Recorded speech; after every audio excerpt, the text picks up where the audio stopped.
Saudaraku, ada kelompok ormas yang sering melakukan persekusi terhadap saudara sesama umat Islam. Kalau ada ceramah-ceramah kiai atau ustadz yang berseberangan dengan tokoh mereka, yang berseberangan dengan pemikiran mereka, dipersekusi, ditolak. Sering ormas ini sering menuduh ormas lain dengan ormas yang anti NKRI, yang anti kebinekaan, anti Pancasila. Ormas ini merasa seperti yang memiliki Indonesia ini. Seakan ormas ini seperti seakan-akan bersikap mengalahkan Polri ataupun TNI. Merasa seakan-akan bahwa ormas ini memiliki peran penting dan satu-satunya yang menjaga NKRI.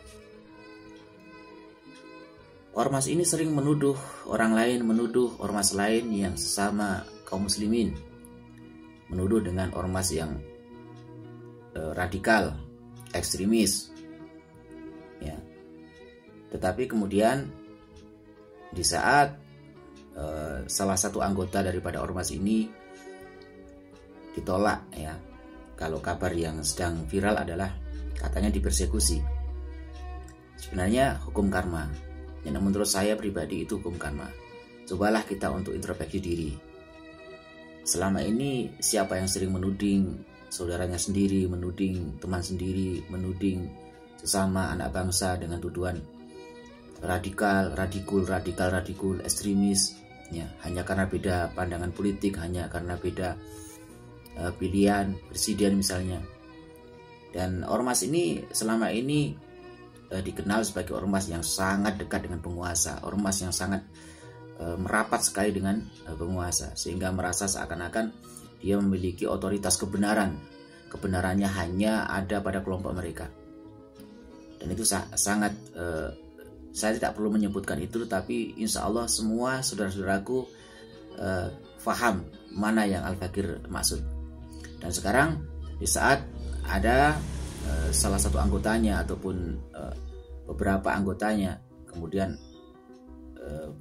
mendapatkan perlakuan yang kurang enak, ditolak misalnya, kemudian dilarang untuk berceramah di suatu daerah, di suatu kota, mereka merasa terdolimi, merasa terintimidasi.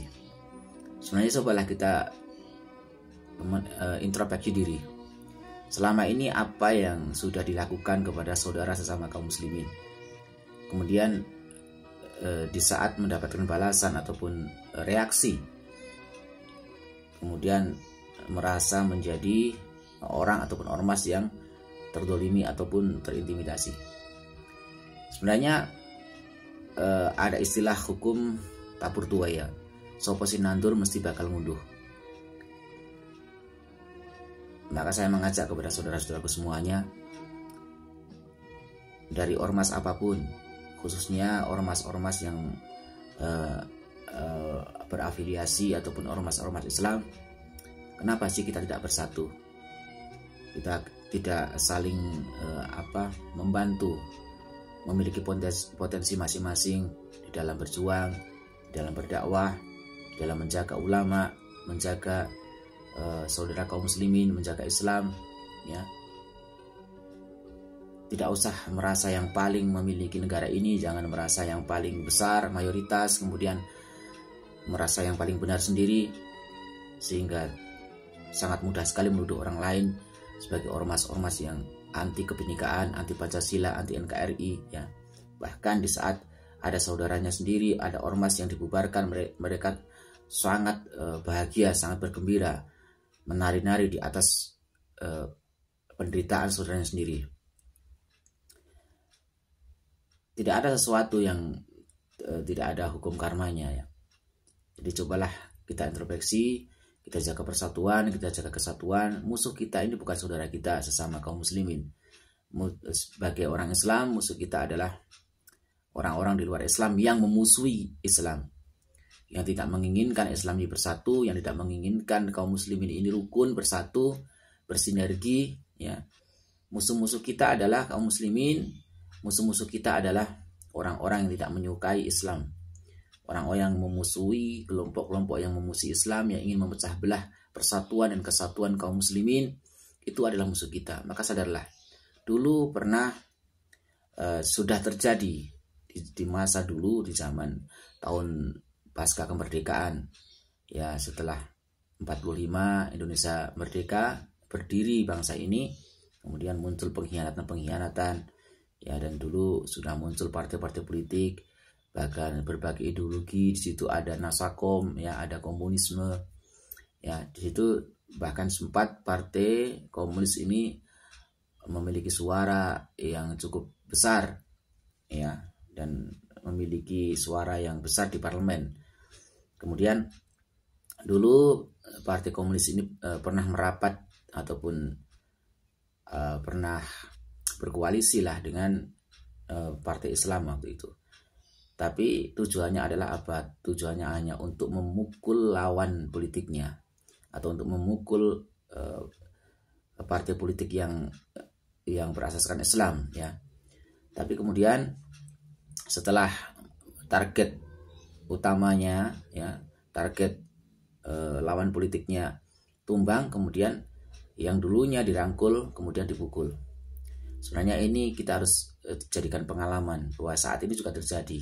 Bagaimana ada partai-partai politik yang masih berbau-bau, ya, berbau-bau sekularisme, bahkan komunisme, ya, yang di situ memang intinya tidak menyukai terhadap Islam, yang tidak ingin partai politik Islam ini berkuasa, tidak ingin umat Islam ini bersatu, tidak ingin Islam ini kuat di negara ini, berusaha untuk mengadu domba antara sesama partai Islam, sesama ormas-ormas Islam, bahkan sesama kaum muslimin diadu domba. Kiai sini dengan kiai sana diadu domba, kiai Nusantara dengan habaib diadu domba, mengatasnamakan Nusantara, mengatasnamakan pribumi, tapi mereka mendeklarasikan diri sebagai keturunan daripada Wali Songo. Padahal Wali Songo juga tidak ada yang pribumi kecuali Kanjeng Sunan Kalijogo, dan juga ada beberapa sunan, tetapi mayoritas adalah non pribumi.